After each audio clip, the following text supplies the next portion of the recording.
All right, let's dive into a really fascinating theological puzzle that the ancient rabbis spent a lot of time thinking about.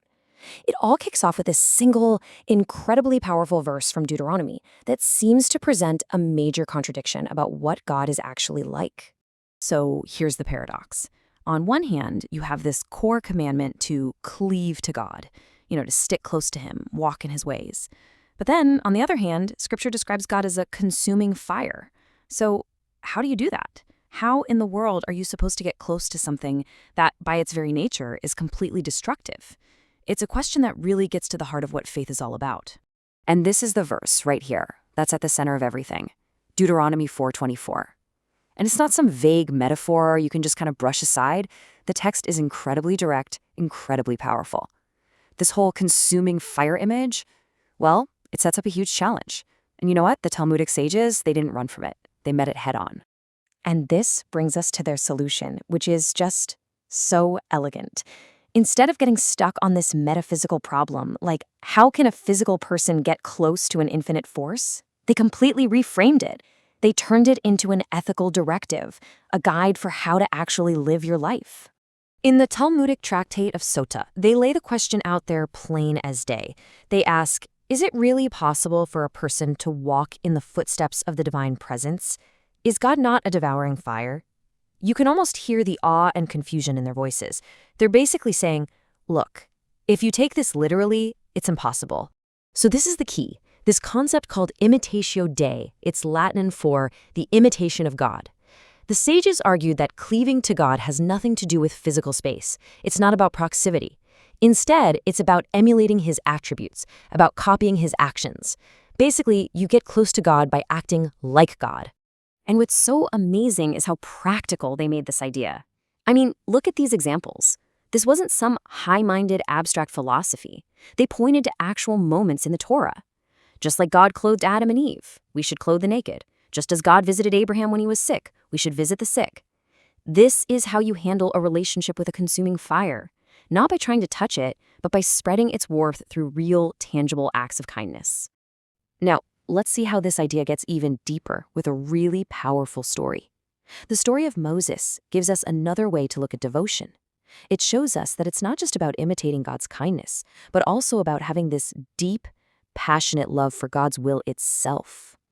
So the Midrash, the body of rabbinic commentary, it really zeroes in on this specific moment in Deuteronomy.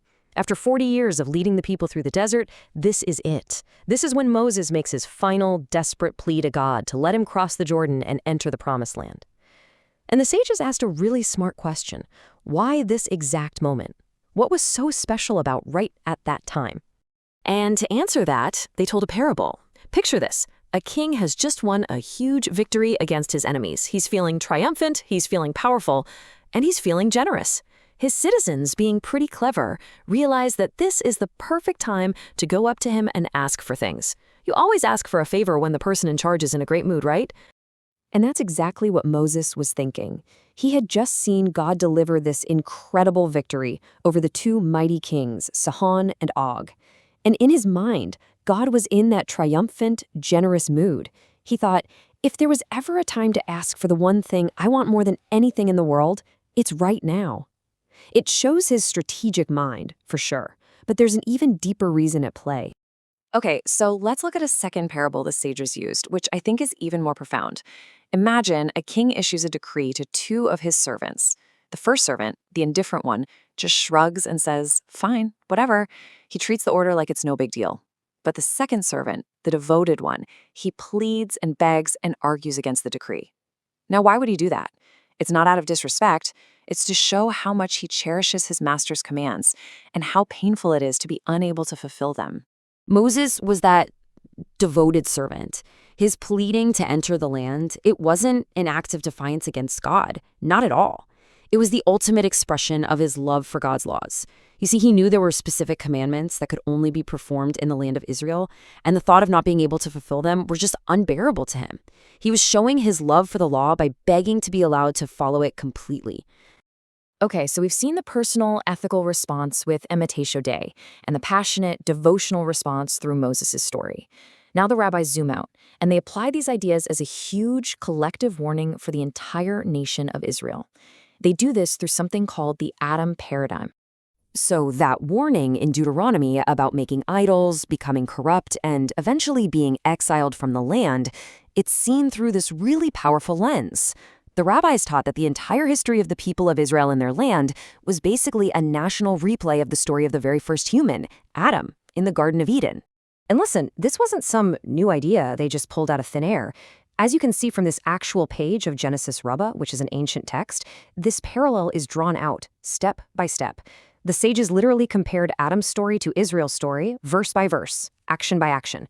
It's a really foundational concept for understanding their relationship to the land. And this table just lays it out so clearly. I mean, look at the parallels. They're stunning. Adam is brought into the garden. Israel is brought into the land. Adam is given one command. Israel is given the Torah. Adam violates the command. Israel violates the commands in the Torah.